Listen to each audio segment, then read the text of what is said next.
Welcome, everyone. I'm watching the numbers rise as you all are walking through the virtual Zoom doorway for this very special event. Give us just a minute. The numbers are still going up. The nights are getting longer. I can still see some daylight out there.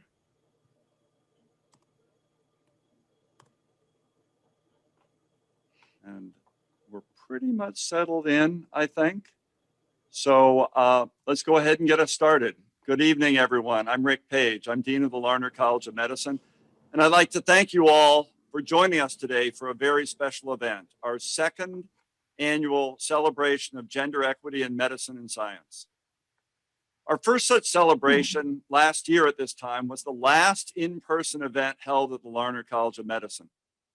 The year that's followed has been so different from anything we could have imagined. A year filled with so many emotions, a year in which so many inequities of our society have shown themselves in high relief. Our Gender Equity Steering Committee has worked diligently throughout the pandemic, presenting online sessions throughout this past year, and I really want to commend them for this work. Our Gender Equity Initiative went public in September 2019 with an initial town hall that was very well attended and showed how both the level of interest in our community and our community's commitment to the struggle to achieve gender equity in medicine and science. 2 days after that town hall, I joined Scott Thomas, then interim dean of the College of Nursing and Health Sciences, to become official signatory to Time's Up Healthcare. Excuse me for a second. Signatories to Time's Up Healthcare. With that pledge, we joined dozens of other hospitals and schools across the country in formally denouncing sexual harassment and gender inequity and committing to protecting those targeted and tracking the scope of the problem. Since then, the conversation on gender equity has taken off here at the college, thanks largely to the Gender Equity Steering Committee, with a gender equity education series in each semester dealing with a full range of relevant topics, all focused on building a just, equal, diverse, and inclusive environment. I know I'm not alone in finding great value in these events, which is why we're here today. It's our great pleasure to welcome someone who is no stranger to our college, Dr. Diane Mcgrane, who for years was a member of our faculty in obstetrics, gynecology, and reproductive sciences, and an associate dean here at the Larner College of Medicine. She was a key driver in the curriculum reform that produced our Vermont integrated curriculum. I'm so glad she's able to join us here today, and you'll be hearing more about Dr. Mcgrane in a few moments. I mentioned that the conversation on gender equity has taken off here at the college. This has happened because of the energetic work of the members of the Office of Diversity, Equity, and Inclusion, and the Dean's Advisory Committee on Diversity, Equity, and Inclusion, and our Gender Equity Steering Committee. Dr. Ann Doherty, Associate Professor of Obstetrics, Gynecology, and Reproductive Sciences, and a member of our college's class of 2009, leads that group and is the first gender equity liaison in the Office of Diversity, Equity, and Inclusion. She's brought exceptional energy and thoughtfulness to bear on the issue of gender equity here and across the medical profession. I'm tremendously grateful for her leadership and partnership with me in this journey. So now it's with great pleasure that I welcome Dr. Ann Doherty. Dr. Doherty. Thank you, Dean Page, and we truly appreciate your sense of allyship for diversity, equity, and inclusion at our college, and we couldn't do this without support from the leadership. Good evening to everyone, and welcome to the second annual Larner College of Medicine celebration of gender equity in medicine and science. This is indeed a fitting celebration for the first week in Women's History Month. And I want to take a moment at the outset to make two acknowledgements. The first acknowledgement I want to make is that our college is located on land which has long served as a site of meeting and exchange among Indigenous people for thousands of years and is home to the Western Abenaki tribe. We honor, recognize, and respect these peoples, especially the Abenaki, as the traditional stewards of the lands and waters on which our college is located. And in that spirit, we acknowledge that we are guests on this land and must respect and protect the land within our use. The second acknowledgement I'd like to make is that when we talk about gender, we often talk about it in a binary sense. We talk about man and woman. And we know that gender is a socially constructed idea, and that it exists more on a continuum than in a binary. And we also need to acknowledge that those who exist outside of the binary oftentimes will face greater bias than those who are existing or identifying within the binary. So as Dean Page mentioned, the first annual celebration of gender equity in medicine and science was last March, and it was the last in-person event.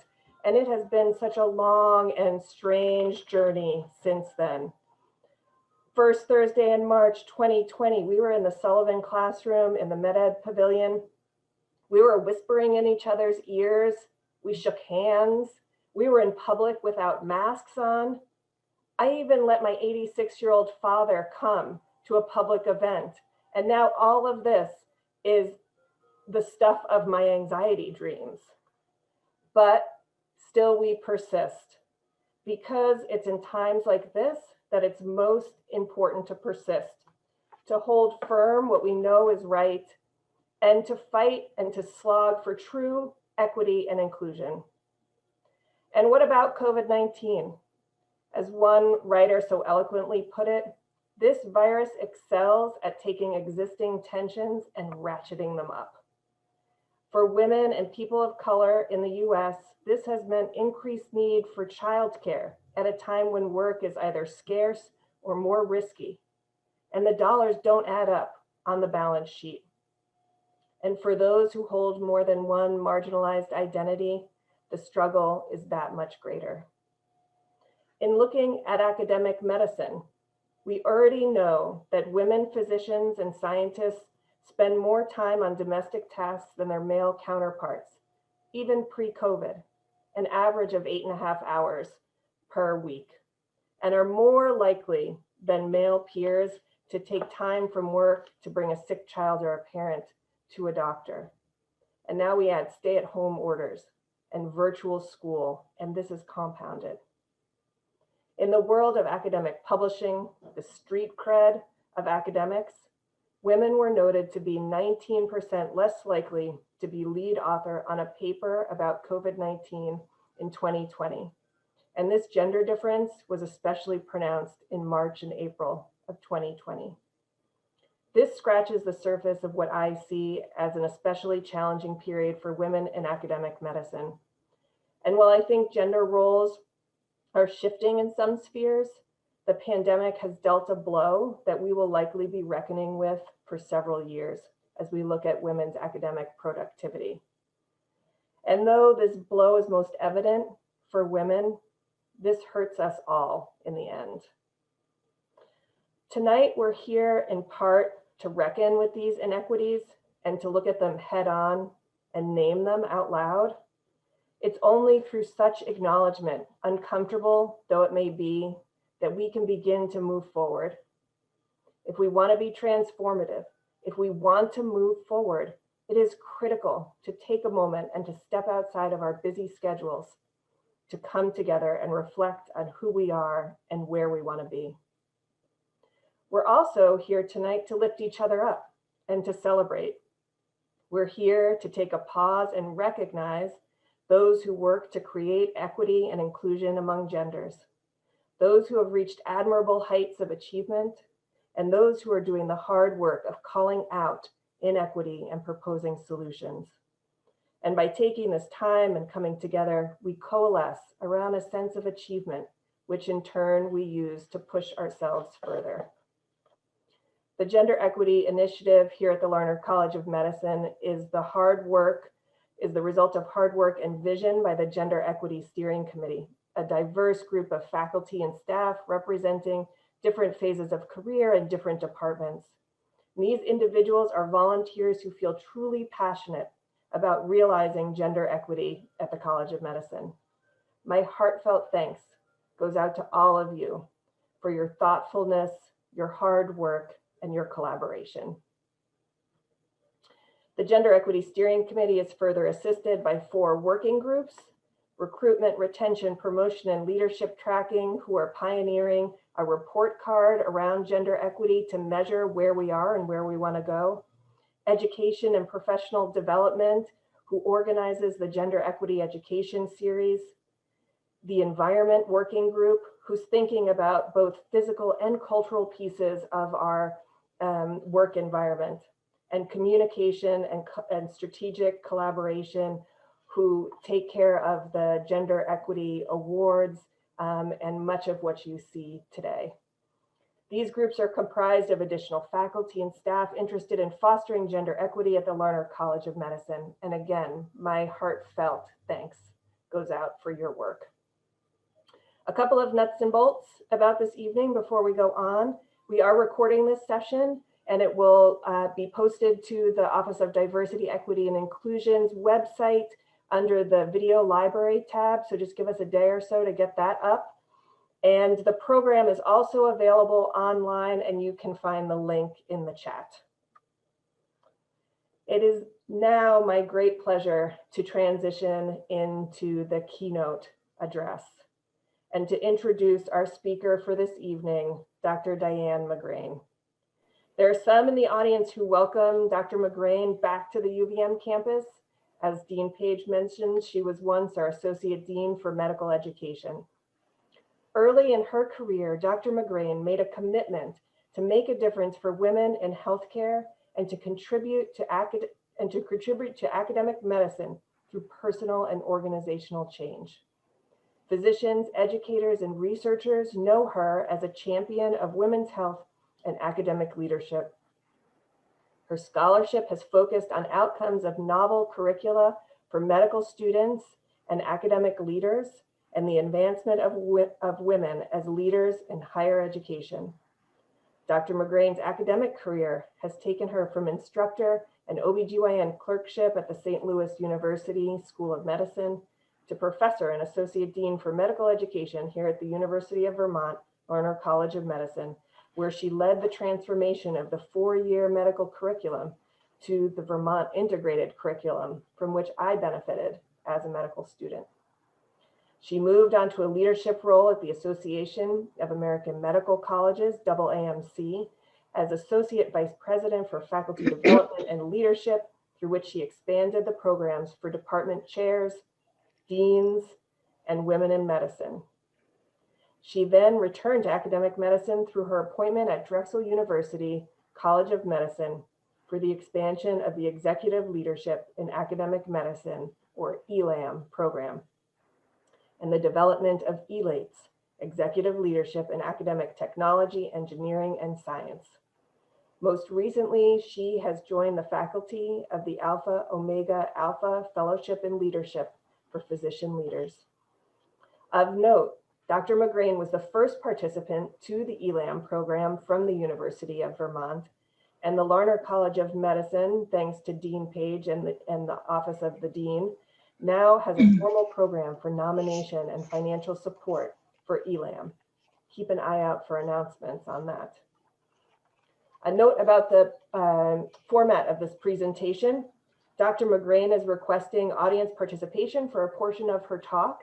For that portion, we're going to use the QA function, and we're not going to use the chat function, so just the QA function, and you'll be able to submit responses either anonymously or with your name attached.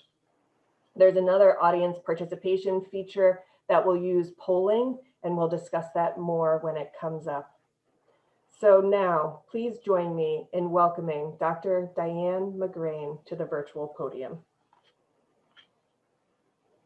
Thank you, Anne. Thank you, Dean Page. Thanks to all of you for welcoming me into your offices, your labs, your living rooms, your libraries, wherever you're taking this Zoom, for this celebration of exemplary people and their actions, and to mark the progress that you've made in gender equity and your continuing commitments to make the Larner College of Medicine an even more equitable, welcoming, and productive place to work and study. I have to say that with the COVID-19 pandemic, especially after listening to all the impact that Anne just described, with the IT hacking of the organization that I read about and experienced as a patient this time, and with the shadow of political dissent over the past year, I consider each one of you to be a hero of healthcare, and I am deeply honored to be back with you. This presentation uses 4 structures to probe the challenge of gender equity with you. An overarching structure called W3, what, so what, now what? What is the problem? So what does it mean? Now what shall we do? And then 3 probing structures. 5 whys, which is an exploration of purpose. Never have I ever, which if it sounds familiar to you, is an adaptation of the slumber party game or drinking game, if you wish, used to explore how gender shows up in our lives. And 15% solutions, which is an organizational tool as a commitment to personal change, which is really the only way that substantive change ever happens. Now, ordinarily, we would do these conversations in workshop, or you and I would sit together to respond to these questions. But since we're not able to do that, I want you to do a little imagining. Imagine that when these questions come up, that you're sitting across from me. We can't have the direct conversation, so it'll be helpful to have something to write with and a piece of paper, perhaps, unless you type on your extra laptop or your phone. When you submit responses, as Anne said, we ask you to use the Q&A. Most of you will find that the chat has actually been disabled, so you won't be able to use that. If you find that it's open, please disregard it for this function. So let's begin. Why is this event so important? And why are you here? Taking a stand on a challenging issue is incredibly difficult if you are uncertain about why it matters to you. So let's explore that. I'm going to ask you 5 questions. Now, each of them begins with why. For each of your responses, please just jot something down. Don't think it to yourself. Record it someplace so that you can look at it as you respond to the next one. After the 5th question, I'll ask you a 6th to submit through the Q&A. You can choose to submit under your name, or there's also an anonymous function if you wish, but you may not feel that you need that. So the first question is, really, why are you here this evening?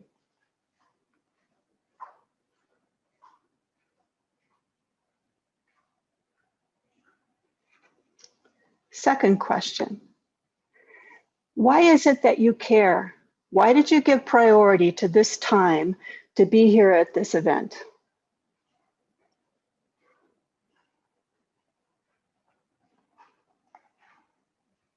And the third why?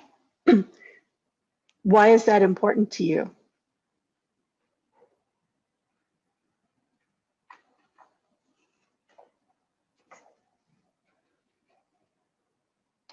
Now look at your last response and tell me, why is that so important to you?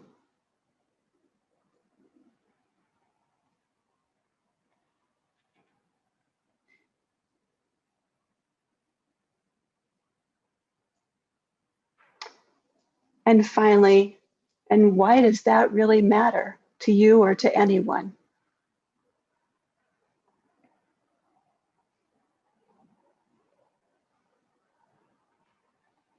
Now the exercise is called 5 whys. I told you I would ask a 6th question. And the 6th question is for you to pull up the Q&A and complete this sentence. The reason that attending this event is important to me is, you fill in the blank with wherever your heart and your spirit takes you.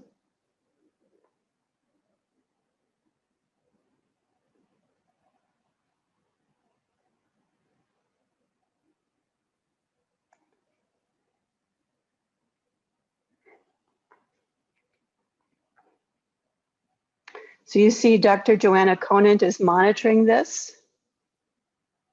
Oh, it's good, I can see.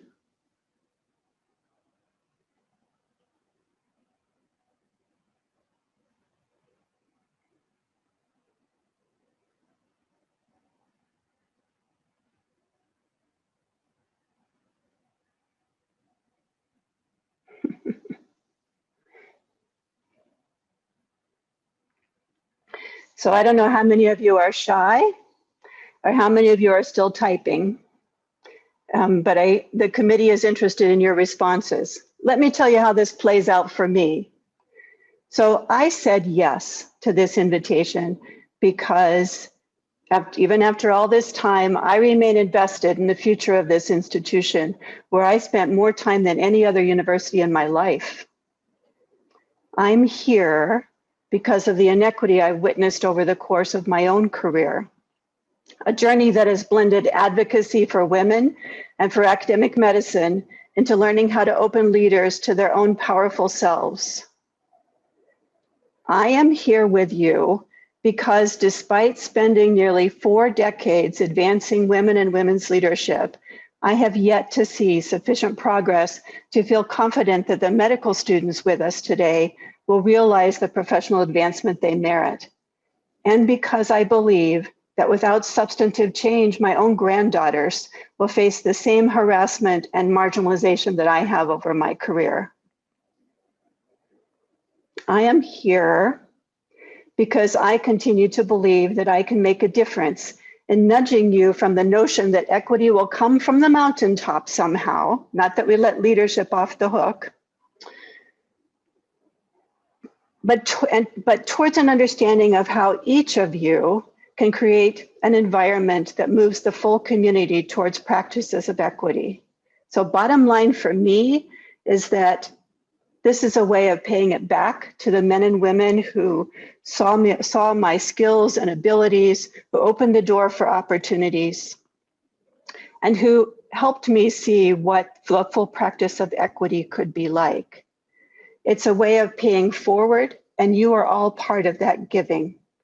I believe that each of you has the potential to enact a vision of a collaborative, inclusive learning community here at the College of Medicine. Nearly 20 years ago, I left UVM to take a position at the Association of American Medical Colleges, as you heard from Anne. Now, some of you know this organization in Washington, D.C. as the host of the MCATs. Some of you use the data that they publish. Some of you have participated in the professional developments that they put on for your education or research interests. It is all of these things. The AAMC is actually the only organization of its kind in the world that supports data, provides advocacy, and convenes members of the academic medical community in all its missions. My role was to expand the office beyond the Women in Medicine programs to address all faculty, including department chairs and deans. I also was expected to advance faculty affairs as a recognized core to medical schools. At the time, it was a sort of a side professional affiliation. Success in this new role meant that I had to gain a deeper understanding of how gender and race impacted career potential. Early on, after expressing my intention to expand the racial and ethnic diversity of our constituent organizations and programs, I was confronted gently by an amazing teacher and leadership coach, Dr. Clyde Evans. And Dr. Evans said to me, you know, Diane, you can talk all you want about diversity and inclusion, but if when you look across the room, everyone looks the same, it just won't matter what you're saying. I took it to heart, and I since learned that although diversity of membership is essential, inclusion is key to achieving equity. If you don't see diversity among leadership and you don't hear from the full community, you don't have equity. Diversity, inclusion, and equity are integrally related. Now, diversity we know is difference. You count different kinds of members and you assess the degree of variation. When you're a member of one of those groups, you're invited to show up, but you have to figure out for yourself how to meet your responsibilities, negotiate the potholes, and contribute to the organization's goals. Everyone supposedly goes by the same rules and is treated equally. Inclusion is a sense of welcoming. It's measured descriptively by the experience of how welcome each member feels in terms of being heard and seen, how well your ideas are incorporated into the conversation and contribute to decision-making in the community. You're seen for your full potential and valued for your experience and ideas. And equity is fair opportunity. It's measured in terms of outcomes. Some describe it as a minimum of parity proportional to representation in the community. Personally, I think of it as equality without the daily exhaustion of walking the tightrope of societal and organizational expectations because the psychological barriers to succeed have been removed. It's measured in terms of advancement and recognition, leadership appointments, awards, publicity for one's work. In his book, Leadership and the 1-Minute Manager, Ken Blanchard calls out the fallacy of equal treatment with a phrase that reads, "There is nothing so unequal as the equal treatment of unequals." Multiple studies show that one person from an underrepresented group seated at the table of leadership is generally denied influence no matter how skilled or vocal they are. But differences in organizational behavior begin to show up after 30% representation. That's the reasoning behind Europe's program to appoint 30% or more women to every corporate and government board. A recent study in recruitment found that when a single woman or person of color was included in the final pool for selection, there was almost no chance that that person would be selected. However, when at least 2 women were included in the pool of finalists, the odds of one of them being hired were 79 times greater. And when this was applied to racial minorities, the odds increased from 0 to 193 times greater. Normalizing diverse voices and experience is much more likely to result in inclusion in practices that give real opportunities for everyone to contribute than pretending to treat everyone the same. When you look across your institutional room, or in this case, the Zoom, what does it look like? Who is being represented? Who is being heard and seen? For example, how many department chairs and division chiefs are women? Which associate deans are women and which are men? And what's the status of each of those positions? How are women faculty represented in the Vermont healthcare boards? How do women and men advance differently through academic rank? When you think of your experience in the Larner College of Medicine, do you feel welcome to advance and contribute? Let's explore that a little bit more. And this is where the slumber party game, Never Have I Ever, comes up. And yeah, I realize it's a drinking game, but that's up to you. For the next few minutes, I invite you to respond to a poll of 6 questions. Joanna Cohn is going to moderate the poll. These questions are not exhaustive to describe the gendered experience of professional lives, but they're exemplary, and they're drawn from both the literature and experience. For each scenario, you have a choice of 4 responses. Oh, yes, I'm quite familiar. I've witnessed this, but it hasn't happened to me.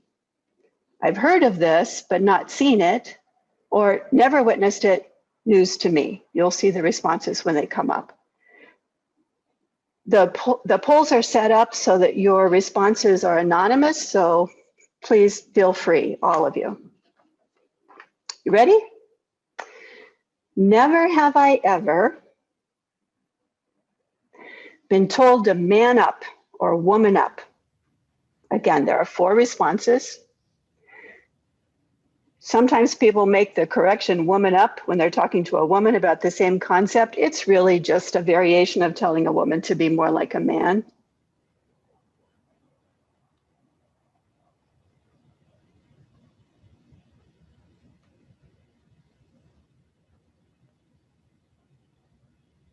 How are we doing, Joanna?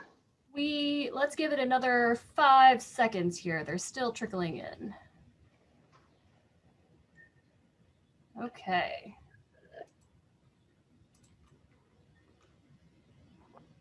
A lot of familiarity. Let's try another one. Never have I ever made excuses for why my children were playing computer games while I made rounds. Now, the version for men oftentimes runs something like, oh, are you babysitting this morning? For women, they get the implication that folks think they're overcompensating for not spending time with the kids when they were on service last week. And your response?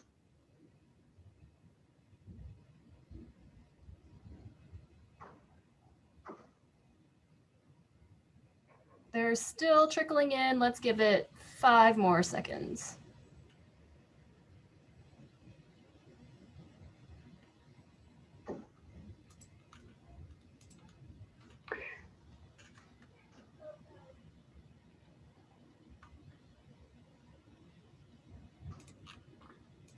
So I saw a chat response that this applies only to clinicians. I would guess that bringing your kids to the lab might resonate with the same kind of comments.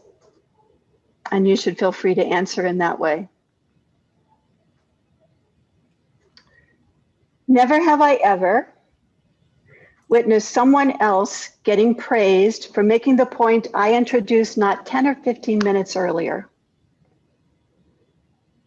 And by the way, if that happened to you and someone else around the table actually acknowledged that you had made the point 10 or 15 minutes earlier, well, congratulations to both of you. Let's give it a few more seconds.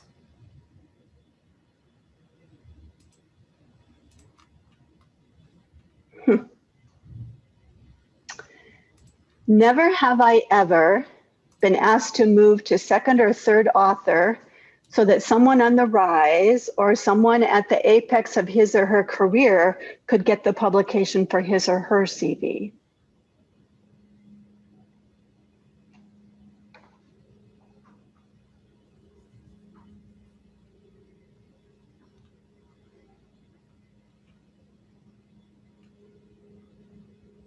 We'll give it a couple more seconds here.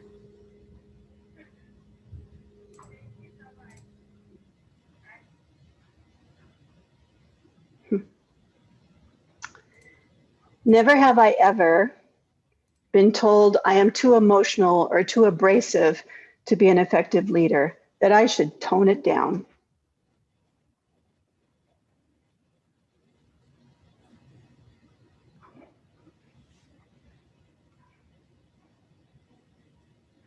A few more seconds.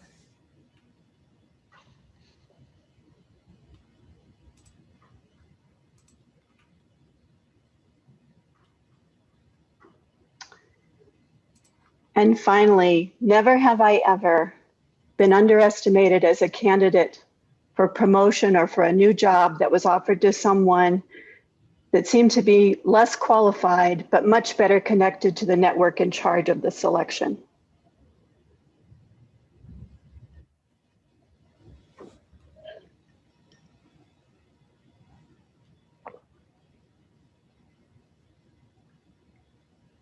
A few more seconds.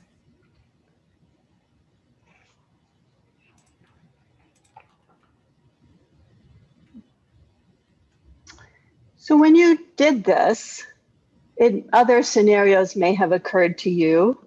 You should feel free to send your own scenarios to the committee through the Q&A function. When you were going through this, did it make you groan? Did it make you shiver? Did it make you chuckle? One of my colleagues calls this type of structure wicked fun, because although it gives us a chuckle, it sits so uncomfortably close to the truth. The need for this celebration is also evidence of a problem. What is it about the culture of academic medicine? What is it about the culture of the Larner College of Medicine that makes it necessary to reward equity as an exemplary practice? What's the problem here? The glass ceiling is cracking.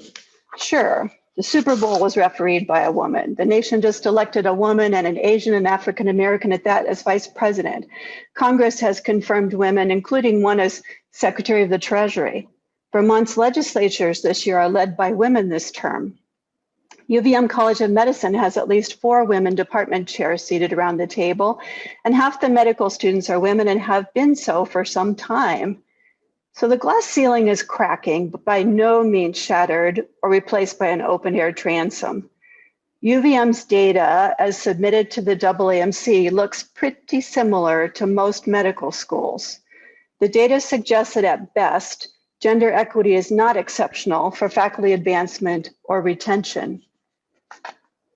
These changes are sluggish, and we owe the sluggishness to our culture. Culture being the language that reflects how we think about each other's work and behavior, our unspoken expectations and ways of interacting with each other, our embedded values, the way we do things here. And culture generally supports the status quo. It's difficult to change because it's largely invisible to those within it. Culture has been compared to a fish swimming in a pond in which the fish is largely unaware of the water that sustains it until other fish start to die, or the fish gets sick, or someone pulls it out and puts it in clean water, saying, hey, do you realize you've been swimming in contaminated water? Now, I grew up in this culture of academic medicine, and for the most part, I've thrived and loved to swim. Within this culture, I am privileged by race, ethnicity, religion, sexual orientation, physical ability, but of course not by sex or gender. And that particular lack of privilege has shown up as a social or political surprise, often at times when I've been under the impression that I've been soaring professionally. I entered medical school in 1974. Now, if you're trying to do the math, I'll just help you. I'm 68 years old and I entered the University of Iowa when I was 22. Sexism was overt in our lectures, our textbooks, and women in this country were angry about their healthcare was being denied.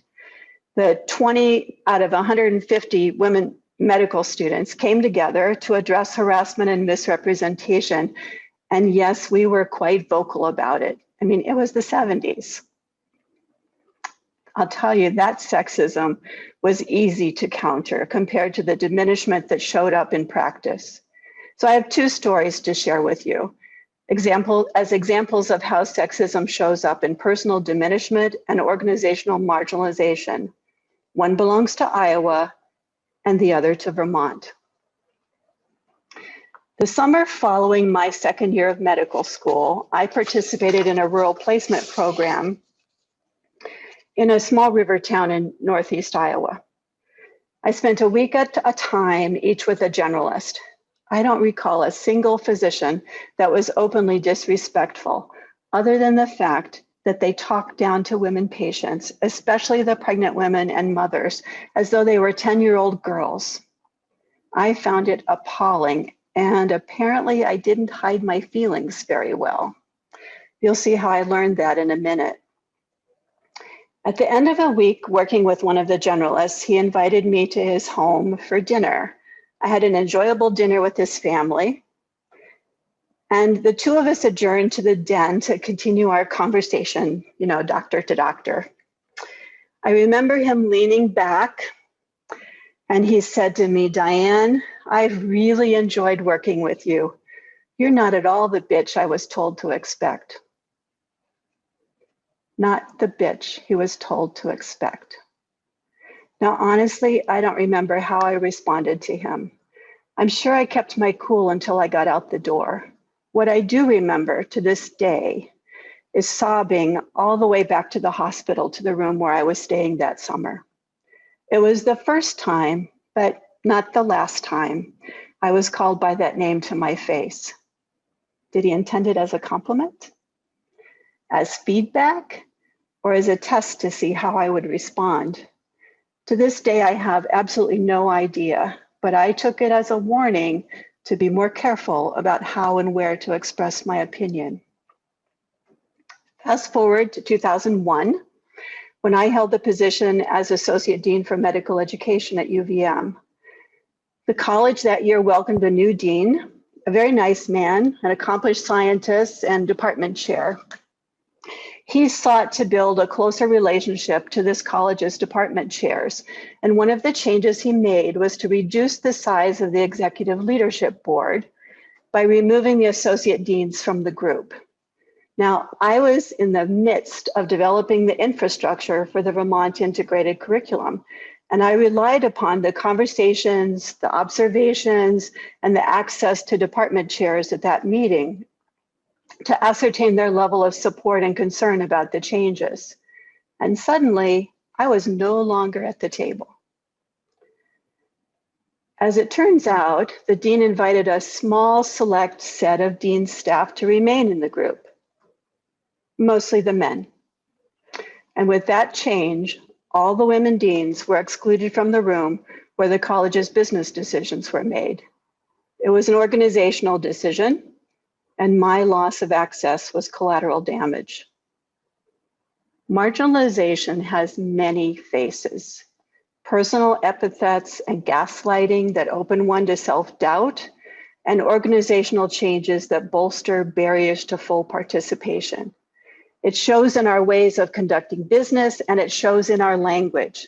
It shows in who fails and who thrives in our organizations. It shows in who remains and who leaves. So now, what shall we do? The way forward is plotted in who you choose to be. The title of this presentation is drawn from the 2017 text authored by Margaret Wheatley, one of the leading scholars on organizational leadership of our time. Her book, Who Do We Choose to Be, brings together the sciences of physics, biology, organizational systems, and anthropology. What is profoundly sobering as a background for her analysis is the consistency with which our society is following the downfall of every great civilization over the last 5,000 years of recorded history. A predictable collapse every 10 generations, or about every 250 years. That's about the age of this great American experiment we call democracy. She presents us with choices to reorganize with new beliefs and structures that can use our capacity to be generous, creative, and kind, all values we hold dearly as clinicians and teachers and scientists, to face this reality, or we can choose to protect and preserve the old ways that reliably contribute to disintegration and death of organization and society. The key to flourishing is not competition, but collaboration and interrelationships. Margaret Mead observed that the only way the world is changed is through the actions of small groups of concerned citizens. And that's always been my experience as well, that big organizational changes begin with seemingly innocuous individual actions. The Vermont integrated curriculum began with a host of small changes. One of the most significant being one you probably never heard of. It was a meeting of basic science educators. Early in my establishment of the Office of Medical Education, I met individually with each course director, each of which represented a different department in the college. That's the way the courses were organized at the time. And the most common request I heard was for clerkship directors and basic science course directors to have a way to share ideas. I totally agreed, but before I brought them all together, I needed to learn more about where the basic science teachers were coming from. So I invited all the basic science course directors to join me for a Friday afternoon workshop on developing lessons that might integrate across specialties. This was long before the academy was ever conceived. We'd not had any workshops before for faculty development. Every single one of them showed up. So I went to the front of the room, me with all my education experience in Harvard Macy and APCO, and I introduced the workshop with an example of what a learning objective might look like. I don't recall the exact words, but it went something like, with a goal of developing lessons that integrate across basic science courses, Write 2 or 3 learning objectives linked to a common medical condition. And I'd barely gotten the sentence out of my mouth when one of the more senior instructors raised his hand. He was always incredibly formal and polite. For the sake of this story, I'm just going to call him Professor. So I stopped the lesson, of course, to address him. Yes, Professor? That is not why I am here. I am here to talk with my colleagues about how we might cover special topics and reduce redundancy by working together. I paused. This wasn't my intent, but realizing that my ultimate goal was to get them working together and to trust me, I changed my approach. And besides, it was pretty obvious that my planned lesson was going nowhere. Okay, I said, why don't you divide into 2 groups to design a lesson for medical students that incorporates material from each of your disciplines. Half the group can stay in this room. The other can use the empty classroom down the hall. We were in the Given before it had been reconfigured and before the MedEd building was up. I'll check with you in a few minutes, and then we can reconvene in about 30 minutes for general discussion. And they seemed to like this idea, and they sorted themselves into 2 equal groups. After about 15 minutes, I could see that the folks in the room were doing pretty well.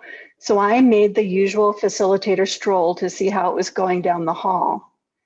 And as I grew close to the door, I could hear that group grousing.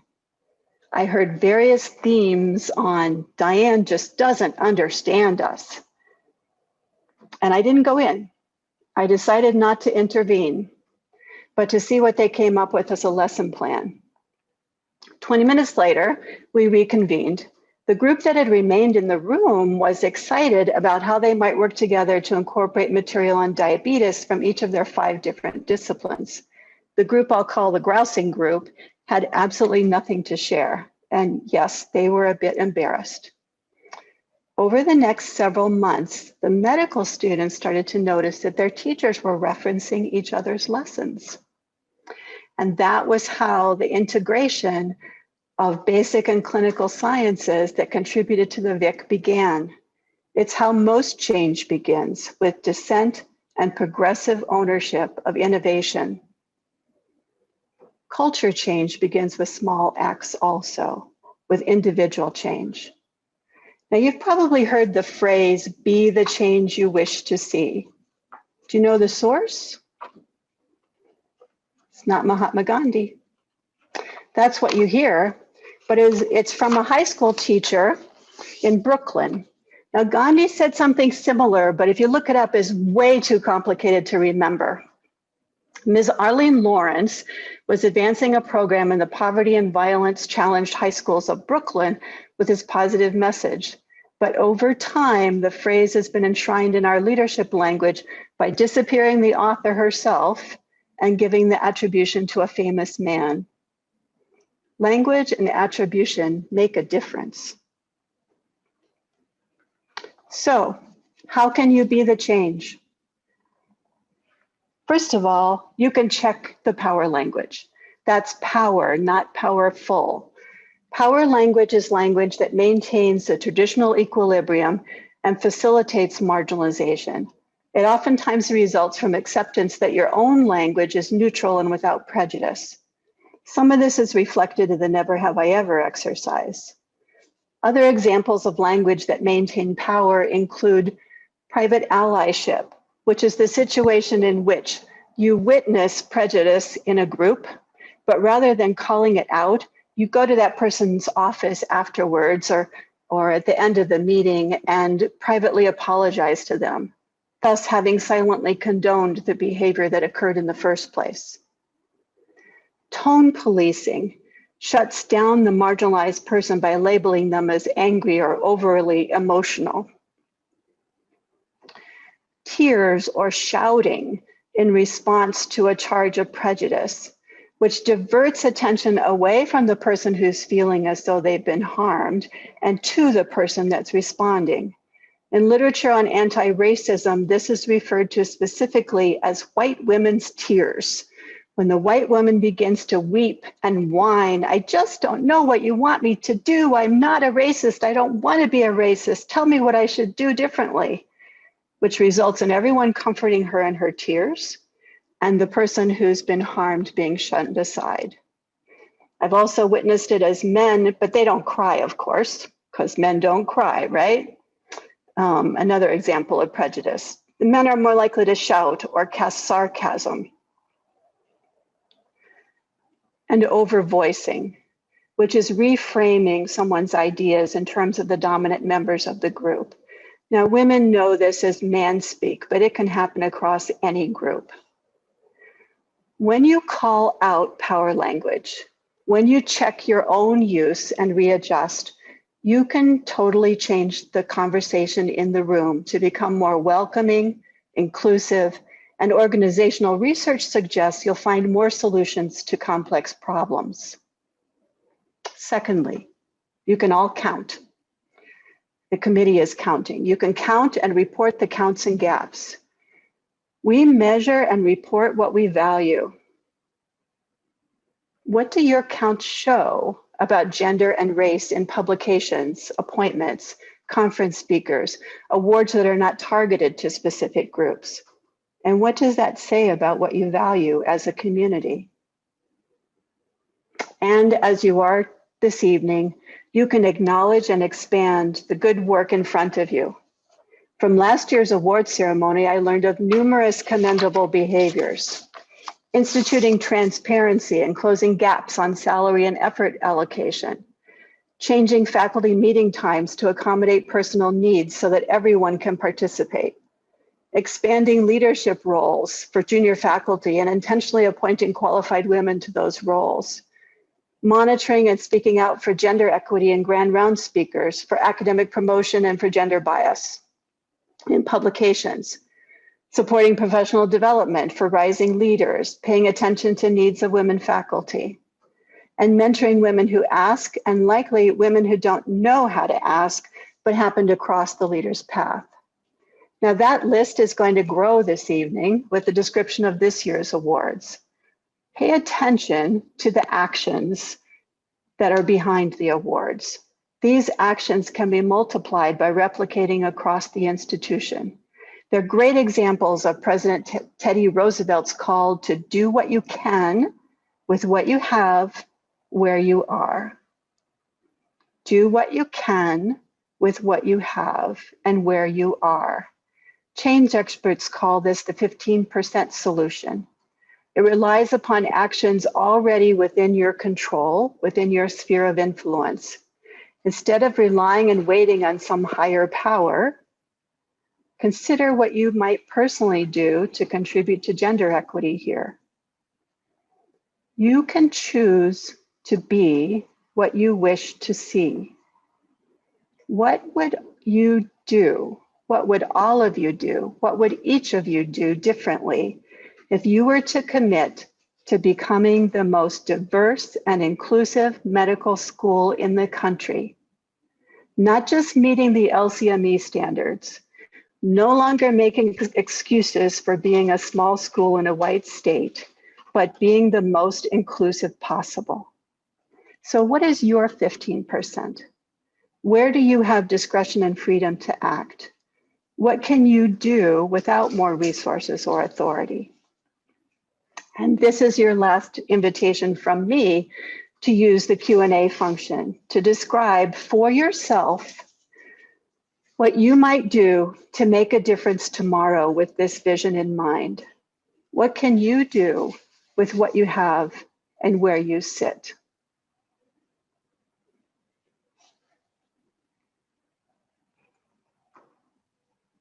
Now I'll give you a moment, but I'm also going to go on and continue with the closure. And I'm going to close with a poem and song that opens the 2021 inaugural playlist from the Biden-Harris inauguration. It's called Lupita's Interlude, and it begins, "It means everything to me not to feel gaslit every day. It means everything to me to just feel heard and understood. It means everything to me to let go of control It means everything to me to trust folks. I don't want to do things on my own. I want to be able to share responsibility. I want to be able to dream together and to make things happen best. To dream together and to make things happen best. Who will you choose to be in your everyday leadership? Will you stand by as a protector of the status quo? Or will you listen, speak, and act differently to promote leadership and equity? What norms will you accept, and which will you now challenge as barriers to who you all wish to be as a community? This evening, we're celebrating better ways of being. I am glad you have chosen to be here tonight for all the myriad reasons. Congratulations to those of you receiving awards, and thank you to the committee for inviting me, to Dean Page for sponsoring all of this, and to those of you who nominated the recipients. Thank you so much to all of you for continuing to fight the good fight for equity. Dr. Magrane, thank you so much for joining us and for sharing your wisdom, your experience, but I think more importantly, your honesty and your challenge. I think that challenge will push us forward, and I hope that we can stay in contact as we continue to grow and become a more equitable and more inclusive College of Medicine. Thank you. I hope so too. So it is now my pleasure to move on to the awards ceremony portion of the evening. This is a real celebration of the talents that we have right here and the work that people are doing in our own local environment to push us forward. And this is my favorite part of this evening. The bestowing of awards serves multiple purposes in academic medicine. It calls out achievements and contributions. It also broadcasts the individual to a wider audience. And it's a signifier of regional, national, and international reputation, which is part of the academic street cred, as I mentioned before. The nominees received for the Gender Equity Awards, all of whom are listed in your program, were outstanding. And again, it's truly a testament to the talent and commitment we have among us. Ultimately, the awards committee created a slate of finalists, and Dean Page and Associate Dean Margaret Tando had the difficult job of selecting recipients. Dr. Joe Conant, member of the Gender Equity Steering Committee, co-chair of the Education and Professional Development Working Group, and assistant professor of pathology and laboratory medicine, will present this year's awards along with Dean Rick Page. Dr. Conant. Thank you, Dr. Doherty. So our first award presented this evening is the Gender Equity Champion Award. Equity and inclusion are inextricably linked to the UVM Larner College of Medicine's mission of education, research, and patient care. In recognition of that mission, many college faculty, staff, students, and trainees are actively engaged in championing equity and inclusion in multiple local, regional, and global settings.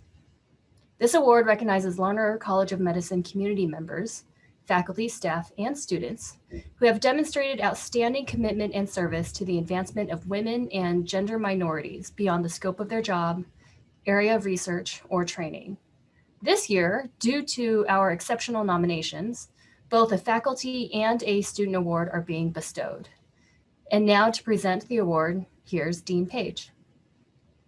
Thank you so much, Dr. Conant. And before I present the award, I want to acknowledge Dr. Mcgrane for really a tremendously powerful talk. And thank you so much for coming home and sharing your wisdom with us. Our first recipient of the evening is Dr. Pamela Gibson. Dr. Gibson is a highly regarded faculty member for her formal and her informal efforts to promote a safe, just, and equitable environment at the Larner College of Medicine. A College of Medicine alumna herself, Dr. Gibson is vice chair for Culture and Inclusion in the Department of Pathology and Laboratory Medicine, an active member of the Gender Equity Steering Committee, co-chair of the Steering Committee's Environment Work Group, and a faculty member to the faculty mentor to the Medical Student Gender and Sexuality Alliance. Dr. Gibson's commitment to a safe environment is evidenced by her leadership and advocacy related to sexual harassment in academic medicine, and specifically in her work co-organizing the Gender Equity Education Series on sexual harassment last summer. Furthermore, the Larner College of Medicine, her presence at the Larner College of Medicine, the Larner College of Medicine presence at the annual Pride Parade in celebration of LGBTQ life is directly related to her efforts. Her chair says of Dr. Gibson, she's constantly learning about diversity, equity, inclusion, privilege, and justice. And I'm truly grateful to have such a well-informed and committed change agent leading our efforts in diversity and inclusion in my department as well as across the Larner College of Medicine. Please join me in congratulating Dr. Pamela Gibson as she receives this award. Dr. Gibson. Thank you, Dr. Page and Dr. Conant, and thank you, Dr. Mcgrane. Again, very inspirational to hear your thoughts and your challenge, as Dr. Doherty said. I also want to thank the colleagues who nominated me and the selection committee. I'm truly honored and humbled to receive the Gender Equity Champion Award. As Maya Angelou said, each time a woman stands up for herself, without knowing it possibly, without claiming it, she stands up for all women. This quote really resonates with me and speaks, I think, to what Dr. Mcgrane was talking about making the change in small areas where you can. As a cisgendered white woman, I have to acknowledge the privilege that I have as I walk through the world and for the incredible opportunities in life that I've had because of my privilege. Very early in life, I felt moved to stand up for friends who were being bullied, for myself and for my education, without really knowing why or what was motivating me, just knowing that that's what I needed to do. When I reflect back, I see how integral the role models and mentors have been in helping me grow as a person. I'm grateful for the love and support, guidance that I've received from my partner, Allie, my children, my friends, and the students, the trainees, the faculty, my leaders, and the staff that I have the honor to call friends and colleagues. I want to specifically mention the role that the medical students of the Gender Sexuality Alliance have played in my personal and professional growth, as Dr. Page mentioned.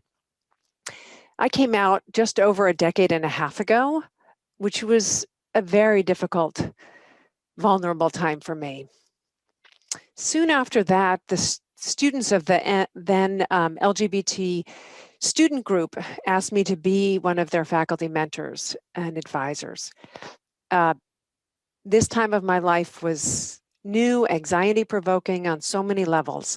And the connection that we created was so meaningful to me as an individual. As the advisor and the friend to many, the students have taught me what it means to be a true advocate and how to examine my own biases, consider the language that we use, the curriculum we provide, and how to really listen, hear, and act on what we've learned. I will be forever grateful for the opportunity they continually challenge me to examine my understanding about gender, sexuality, what it means to be part of a historically marginalized, underrepresented group in medicine, and the importance of speaking my truth. The students inspired me to continue to grow in my pursuit of gender equity and racial and social justice. I also hope we can leave here today inspired to support and encourage one another by seeing each other, hearing each other's stories, and working together to help build true equity across all of our identities in our community. Thank you. Thank you so much, Dr. Gibson, and thank you for acknowledging our students, some of whom are listening in, I know, and I now have the opportunity to acknowledge. Our second Gender Equity Champion Award for 2021 goes to Ms. Stellar Levy. Stellar Levy is a talented and dedicated second-year medical student, so she's almost Dr. Levy, with a passion for gender equity. In her short tenure at the Larner College of Medicine, she's actively sought greater involvement and further learning around the issues of equity and inclusion. Over the last year, and particularly through a competitively awarded Larner College of Medicine Summer Research Fellowship, she examined the facets of an institution that reflect gender equity versus inequity. Through this exploration, she's crafted a report card for gender equity that can be used to track a medical school's progress along a continuum toward gender equity. This is a novel contribution lacking in academic medicine up to this time. Ms. Levy has presented her work locally for critique and will begin pilot testing of the gender equity report card shortly. Ms. Levy is proof that our students are not only physicians in training, but are also shapers of the future of academic medicine. Please join me in congratulating Ms. Stellar Levy as we present to her this award.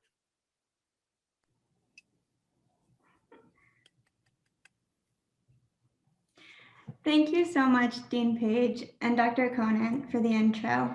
And thank you, Dr. Mcgrane, for your powerful and really challenging talk.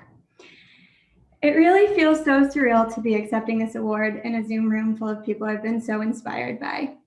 Truly difficult to wrap my mind around, but thank you all. And I'm honored to be among this group of nominees and awardees.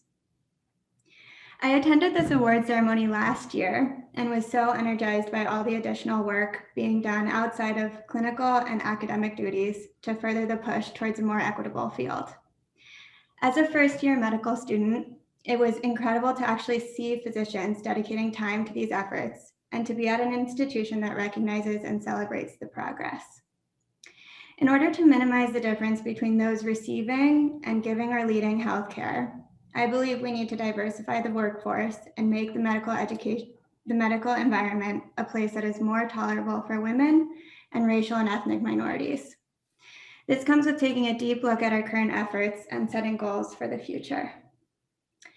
The power and collective intelligence that comes from a more heterogeneous healthcare workforce is something that has been inspiring and exciting to me. Before starting at UVM, I heard a talk by Esther Chu of Time's Up Healthcare, where she mentioned a study that really stuck with me. In short, this study found that when female heart attack patients come in and receive treatment in an ED with more female physicians, they're more likely to survive even if they are cared for by a male physician at the time. Work in gender equity is not just for individuals in healthcare, but is also for healthcare as a whole and those who receive the care. Shortly after I began medical school, maybe a month in, I watched as Dean Page signed the Time's Up Healthcare Pledge. Since much of medicine for me is about amplifying underheard voices, I was proud of joining an institution that pledged to do better. I was grateful to find Dr. Doherty's door open and accessible for students. Thank you so much, Dr. Doherty, for your wise guidance and encouragement, and to the Gender Equity Steering Committee and Working Group members for welcoming me. I'm so motivated by the work that has been done here, and I'm dedicated to keeping it going. Thank you all really so much for this. Congratulations again, Ms. Levy. Thank you. Congratulations to you both. So the next award is the Gender Equity Outstanding Achievement in Medicine and Science Award. This award is given to a woman or gender minority faculty member within the Larner College of Medicine who has demonstrated outstanding achievement in medicine and science through research, education, or service. Additionally, this individual must be recognized at a national and/or international level for their scientific or medical achievements and serve as a role model to women or gender minority community members at the Larner College of Medicine. And finally, awardees will have demonstrated a commitment to advancing equity and inclusion for women and gender minority community members. Dean Page will tell us more about this year's recipient. Thank you, Dr. Conan. The 2021 Gender Equity Outstanding Achievement in Medicine and Science Award goes to Dr. Elizabeth Bonney. Dr. Bonney is a longstanding member of the Department of Obstetrics, Gynecology, and Reproductive Sciences at the rank of tenured professor. During her appointment at the Larner College of Medicine, Dr. Bonney has been nearly continuously funded by the NIH as PI or co-PI. She's currently the lead or co-PI on 3 independent NIH research project awards. In addition to this individual success, Dr. Bonney has contributed to the broader success of both the UVM Cobra Center for Immunology and Infectious Disease and the graduate program in cell and molecular biology. On the national level, Dr. Bonney is a regular member of several study sections and, even more impressively, since 2019, has sat as acting chair of the Board of Scientific Directors for the intramural branch of the National Institute of Health for Child Health and Human Development. Further, she's served on the Council of the Society for Reproductive Investigation, the SRI, an international society that represents reproductive investigation across all fields of women's health, and currently is a member of the Reproductive Investigation Task Force for the SRI, examining ongoing planning around COVID-19. Selection to these positions is a direct result of her accomplishments as an investigator and as an advocate for reproductive science. Additionally, she's served as Secretary General of the Preterm Birth International Collaborative. Locally, due in large part to Dr. Bonney's personal grant success, the Department of OBGYN boasts a 2019 ranking of 32nd among all U.S. OBGYN departments for NIH awards, one of the highest rankings for our departments. Throughout her career, Dr. Bonney has been actively involved in the support of underrepresented groups in science. She's served on the Minority Affairs Committee for the American Association of Immunologists and spent over 5 years on the Society for Reproductive Investigation's Career Development and Diversity Committee.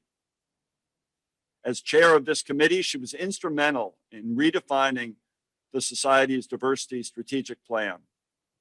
At the University of Vermont, she served as on the Larner's Dean's Advisory Committee for Diversity, Equity, and Inclusion, as well as the Gender Equity Steering Committee.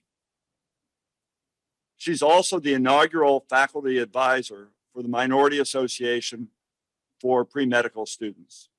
This organization is the undergraduate counterpart of the Student National Medical Association and supports the careers of students underrepresented in science, medicine, and allied health professions. Dr. Magrane, I know you'll also be interested to know that this year, Dr. Bonney is the Elam Scholar for the Larner College of Medicine. In summary, Dr. Bonney has been and continues to be an exceptional contributor to the Larner College of Medicine and an exemplary candidate for this honor. Please join me in congratulating Dr. Elizabeth Bonney. Dr. Bonney. Hello, and thank you to everybody for your interest and your engagement and your continued work in this area. I have to thank Dr. Doherty and the Gender Equity Steering Committee, Dr. Conant and those who nominated me for this award. Thank you very much. Thank you very much to Dean Page for being involved and supportive of these initiatives. But I also want to thank the leadership for this institution for making my work possible, both in science and medicine and in equity. I have to thank my collaborators who made the work fun.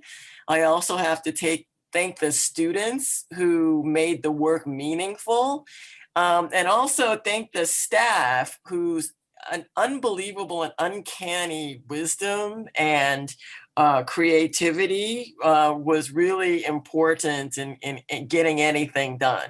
Now, obviously, I'm a busy girl, And all these people have helped to do this.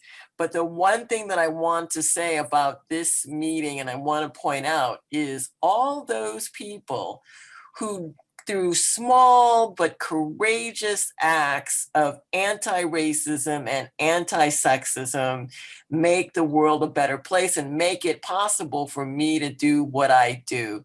And there's an example. I organized a meeting in our department. The person who was at the podium said, let's introduce everybody in the room.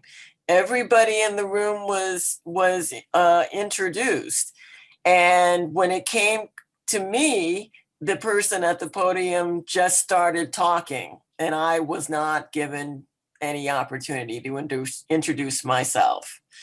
And, I could have said something, because I would have been told, as I have been before, that I don't have the right communication style or the emotional intelligence, or that I'm disrupting the meeting or any of this sort of thing. So I thought that I would just let it go. But then to be not allowed to introduce myself in a meeting that I had organized, that's what it would have been. But this young woman in the back of the room said, wait, who is she? And the person at the podium said, oh, everybody knows who she is. She doesn't need to introduce herself. But the young woman in the back persisted and said, but wait, I would like to know who she is. And so I sat there and I said, well, here I am, a professor with tenure. And I'm still fighting the battle to make my name and my voice heard. And it's this young woman who actually stepped up to the plate and made this small but courageous act. And it's important, especially in science. So the other hat that I have, obviously, is in medicine and science. We are still confounded by multiple complex diseases, particularly in obstetrics and gynecology, preterm birth and preeclampsia, and all the things that we do.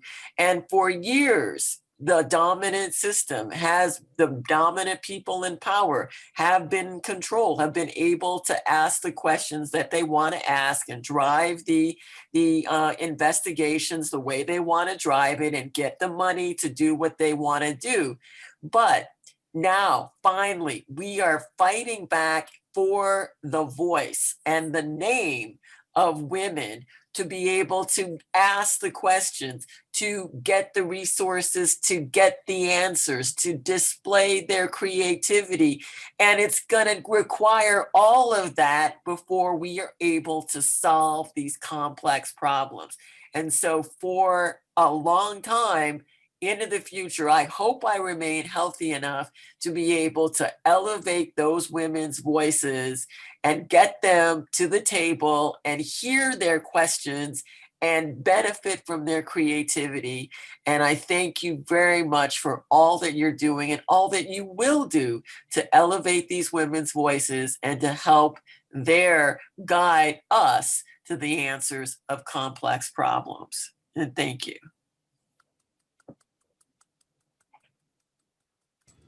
Congratulations again, Dr. Bonney. So we will now present the Polaris Award for Outstanding Mentorship. Polaris, or the North Star, is anchored at due north while the remainder of the northern sky rotates around it. It serves as a beacon and directional point for those finding their way on a journey. The Polaris Award honors a Larner College of Medicine faculty or staff member who provides outstanding formal or informal mentorship for Larner College of Medicine women and/or gender minority community members. Dean Page, back to you. Thank you so much, Dr. Conant. The Polaris Award for 2021 goes to Dr. Melissa Davidson. Dr. Davidson received 4 separate nominations from women faculty in her department, attesting to her skill and commitment to mentorship. One of the nominators' comments reads, "In a specialty dominated by men, Dr. Davidson is a beacon for women. Not only has she earned the rank of professor in anesthesiology, approximately 7% of women in anesthesiology have this rank, but she also is our interim department chair and designated institutional officer for the UVM Medical Center. Although laudable accomplishments in and of themselves, her greatest legacy lies in lifting up the women below her. This quote goes on and says, "I have a department chair who welcomes me and offers earnest advice to help me to have a long and prosperous career. She's highlighted areas of focus, areas of where I'm being taken advantage of, and offered advice on how to remedy the situation." Another nominator attests to Dr. Davidson's effectiveness at mentorship. And this reads, "Melissa has become a trusted colleague, mentor, confidant, and friend since my arrival at UVM. She unselfishly channels opportunities to others.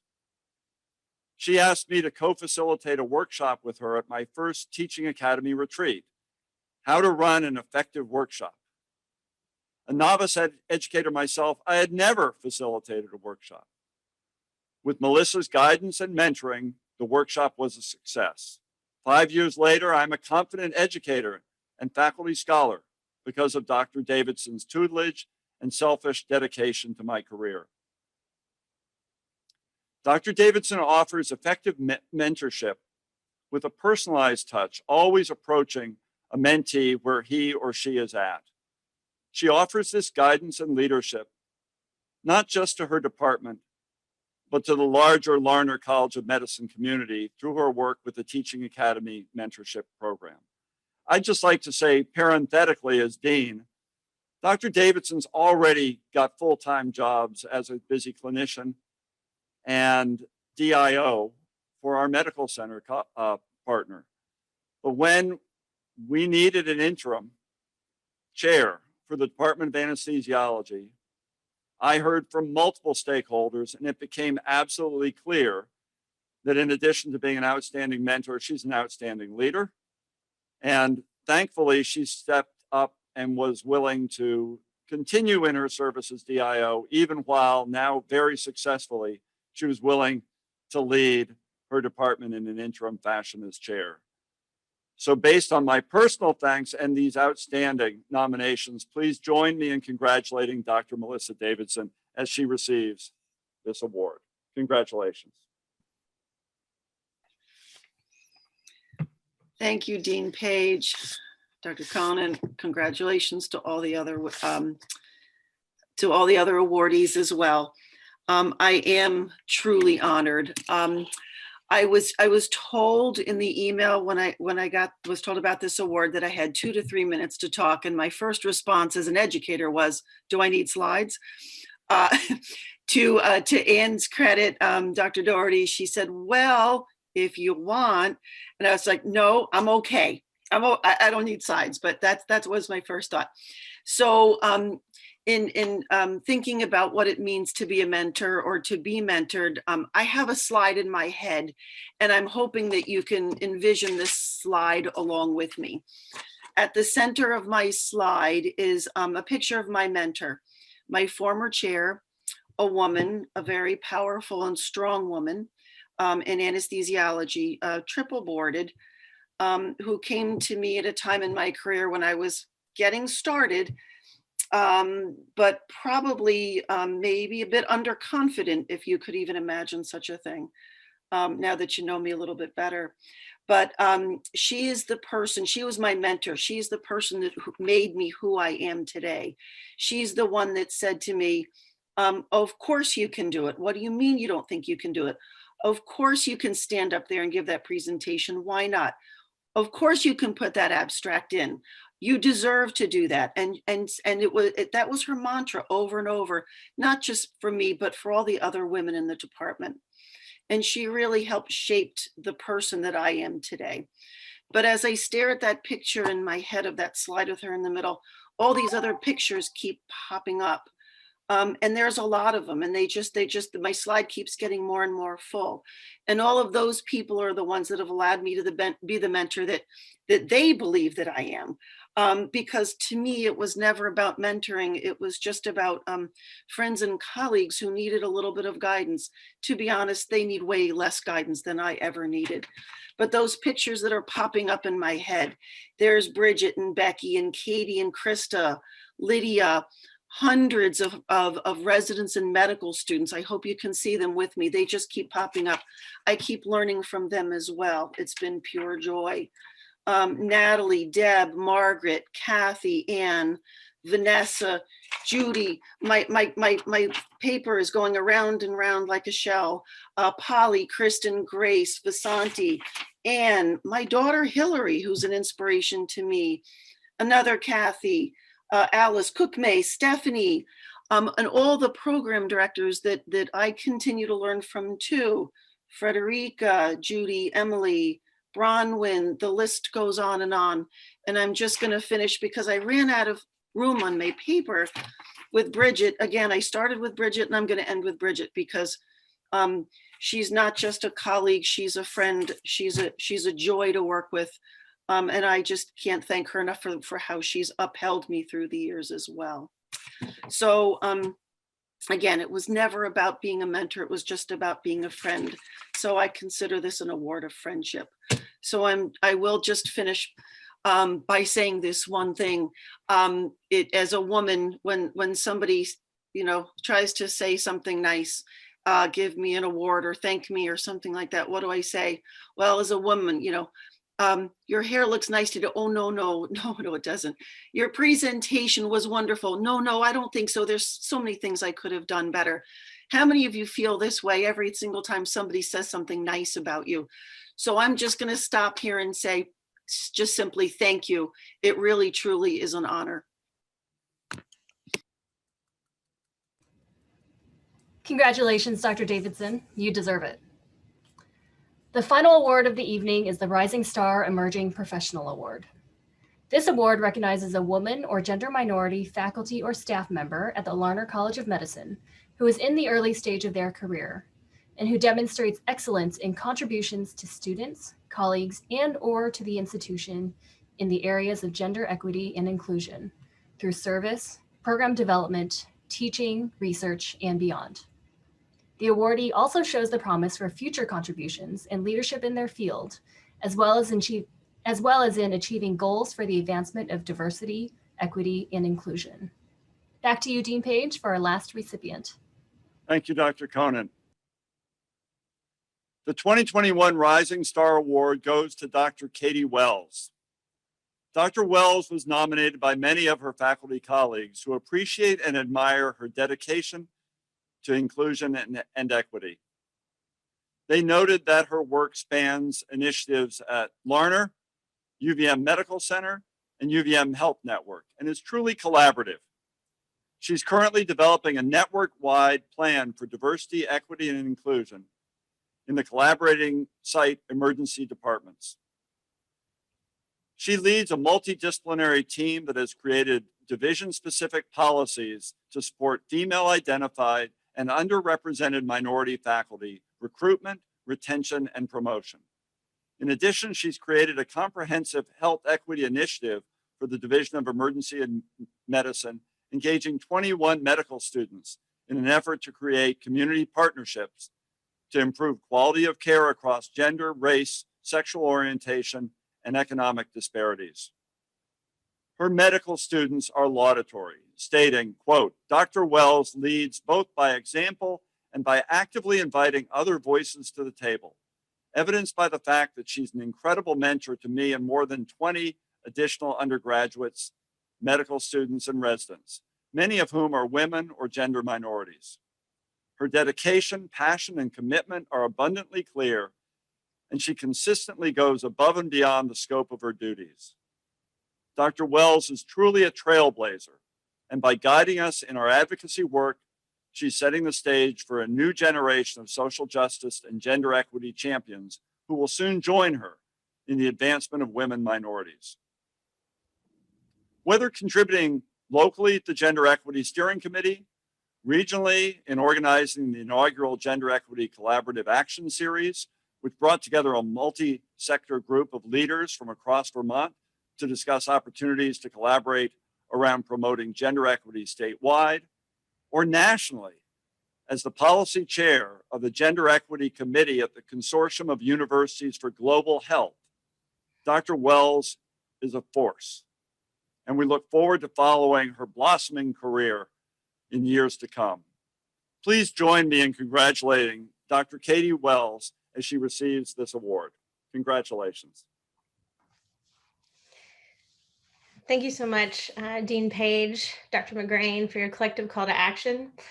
Associate Dean Tando, Dean Zala, Ms. Tiffany Delaney, Dr. Conant, and fellow awardees, especially Dr. Ann Doherty for her friendship and mentorship. My fellow Gender Equity Committee members, I've learned so much from your example over the last 2 years. My philosophy on life and work is best summed up by a quote from the late Mary Oliver. Tell me what it is that you plan to do with your one wild and precious life. If you know me, you know that my most dreaded phases are, that is the way it has always been done, and that isn't possible. That comes from an example that was set and ingrained in me early from a family that told me that I could do anything that I set my mind to, and that nothing in this life is impossible. But I recognize that privilege, and that there must be a greater commitment made toward the service of others, amplifying the voices and ideas of marginalized populations with the ultimate goal in this life of being able to bring as many people from a diversity of backgrounds to the table. The greatest example to me of this life ethos is my mother. She's an educator, was an elementary school principal for 30 years, my elementary school principal. She embodies the example of a life of service and commitment to equity, as is my identical twin sister, Elizabeth, who spends day and night fighting for the voiceless to fight economic inequity, to improve the lives of thousands daily, bringing in jobs and opportunities to a sometimes forgotten rural community. I have a father, an uncle, a late grandfather who were incredible allies in the fight for equity, as well as a feisty 93-year-old grandmother, likely on this call, who we call Mud, who will be mad that I shared her age, but who continues to advocate for the cause of gender equity, even at 93. My family impressed upon me that whatever I do with my life, make sure you are finding a way to give back. Additionally, I have to thank Ramsey Harrington, Dr. Harrington. I hope that all of you have the opportunity in your lifetime to have a boss or a superior who really gives you that room for growth. He fights for equity and diversity in our division. He set an example, I think, across our network, who continues to push and move the needle as an ally, as a cis male, who really has impressed upon me the example of what it means to have allyship. Mariah McNamara and Mark Bizanzo, who have been my true mentors here at the College of Medicine, both in global health and within our division. I would like to thank our women in EM, our attendings and our residents, who continue to be an incredible example to me of what it means to be a great clinician, a great advocate, wives, mothers, partners, and friends. In this COVID pandemic, many of you know that in the emergency department, especially, as well as many divisions, we were hit quite hard. It has been a tough year for us in many different senses, but we've really pulled together, and I have to thank our division, our nurses, our techs, our social workers. Much of the work that we do in equity to improve the systems in our emergency department could not be done without them. And the work that we've done and the care we've been able to deliver during COVID could not have happened without them. Our medical students at Larner, I continue to say all the time, I think we have the best medical students in the country. It has been the true privilege of my career so far to have the opportunity to work with them to build a health equity initiative. I can't wait to see what they do with all of their many ideas. I think one of the most incredible things is to be able to see them take an idea, to incubate it, work with our community collaborators, and then put it into implementation. And I look forward to seeing the generation that comes along with them and the way that that changes academic medicine. And then last but not least, I must thank my fellow nominees, Dr. Joanna Conant, Dr. Margaret Graham, Dr. Amanda Herman, Dr. Hannah Perry. I share this award with you as I am no more deserving than each of you for this award, and I look forward to working with all of you in this fight towards equity to make the world of academia better for those who come behind us and those that come alongside us. Thank you so much for this award. congratulations again, Dr. Wells.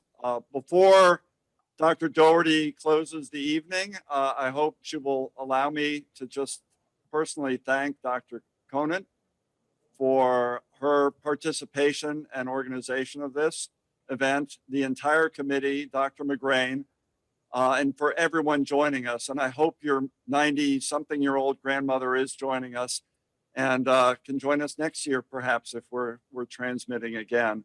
Finally, I just want to thank Dr. Ann Doherty. She took the ball and ran with this opportunity. And she makes us all tremendously proud and better as a community. We have work to do, but I'm confident with her leadership and the participation and the allyship of those on this event together today that we can make a difference. So with that, I will turn things over to Dr. Doherty. Thank you, Dean Page, for your kind words. This is one of the capstones of my year, organizing and letting this celebration flow and all that comes out of it. So thank you very much, everyone, for joining us this year in our celebration of gender equity in medicine and science. Thank you, Dr. Mcgrane, for sharing your words, your challenges. Congratulations to all of our amazing award recipients and nominees. And I want to give a special shout out to the organizational and event planning masters that include Tiffany Delaney, Jen Knockber, Liz Dorman, Ed Newart, Ann Howard, all the rest of the med communications team, and our amazing comm AV team, Bruce and Jason, who just can make this, the vision that's in my head, flow. I'm so honored to be a part of this community. I truly feel a swell building around gender equity at the Larner College of Medicine. This is a good fight. This is the good trouble. And let's keep this momentum going. Thank you and good night to everyone.